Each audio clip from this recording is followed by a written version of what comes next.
The world is sick for a surprisingly modest-sounding reason. We don't understand love.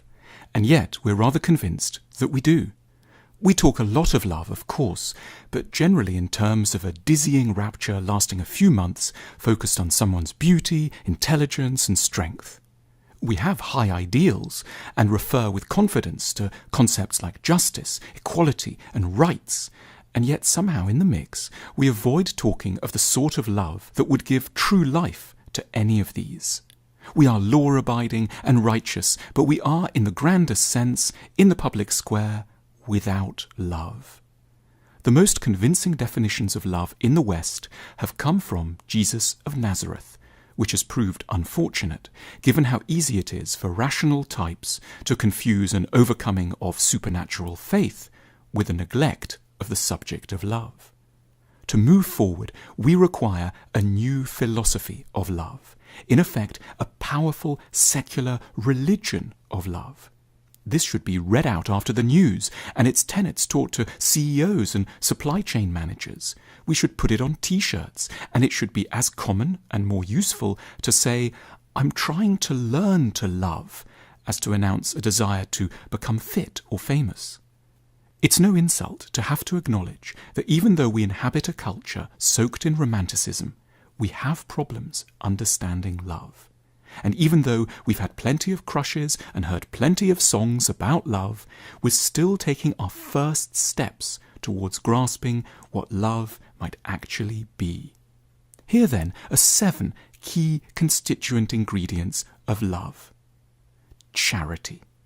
Love means, above anything else, benevolence and gentleness towards what is failed, disgraced, broken, unappealing, angry, and foul in other people and in ourselves. Love isn't about an admiration for strength. It's about directing sympathy in a most unexpected direction, at what is messed up, lost, and in pieces, and at what we might hate, resent, and be frightened of. Anyone can express an interest in perfection. To love is to devote an active charity towards the mistakes and aberrations. One day we will all require the charity of others. In one way or another, we'll be on our knees, and we will need people to look past our evident failings in a tender search for our deeply hidden merits. Imagination. To love with imagination is to look beneath the surface, where there may be rage, cynicism, brittleness, or transgression, and to picture the suffering and pain that got a person to this place. To love with imagination is to fill in the better reasons why others are behaving as they are. Imaginative love knows that we are all somewhere desperate. It seeks out that desperation and treats it with sorrowful gentleness.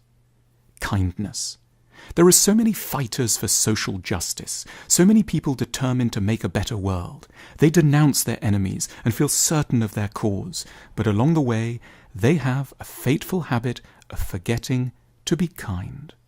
In their denunciations of the evils of others there is precious little mercy, humility, tenderness, or grace. It's not enough to be right or just. To be kind is to know that everyone, even sinners, and in a way especially sinners, deserve ongoing sympathy and mercy. It's never simply because someone is wrong that we have any right to cease showing them the greatest kindness. Forgiveness. To forgive is to know that we are, in our own way, as guilty as the next person. Given what we all are, we have no option but to cut each other some slack. Of course we've failed and been hasty and less than admirable, but that's no reason forever to withhold love. We learn to forgive when we are no longer self-righteous, that is, when we're brave enough to fathom the darker sections of our own hearts. Loyalty. To love means being loyal to people. This could be ourselves, even though the crowd no longer agrees. Outside, the mob may be jeering, but we continue on the same side with steadfastness and an unbudgeable, resilient faith. Generosity.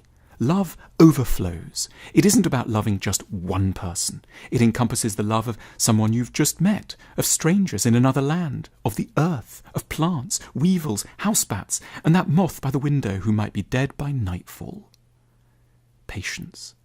We want others to meet our hopes right now, but true love means giving people the time to mature and develop, to go wrong, to wander in another direction, and not to shout at them, but to give them every chance to grow at their own pace towards their better selves.